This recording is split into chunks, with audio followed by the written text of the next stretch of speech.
now we're taking one side, 1717. Eventually we'll be in 1713 for our corporate offices for Lane Technology Solutions. But this is Tech Gallery side. Tech Gallery is a place where folks can bring their technology in to have it repaired. They don't no longer have their corporate office or their IT department right down the hall because they work from home. This is the place where they can bring in their technology. Also, we'll have product, custom built computers and things like that. Come on in.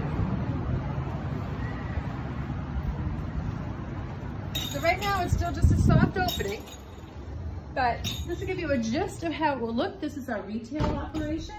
We'll have 3 gaming computers. We'll have some business class computers and laptops for sale. We'll have other little bits and pieces of tech as well. We'll have art on the wall. That's why we're called Tech Gallery. Tech Gallery is going to feature technology-based art. So there's immersive art, there's art made from tech gadgets and things like that.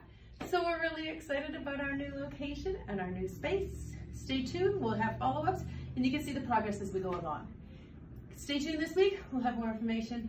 See you soon.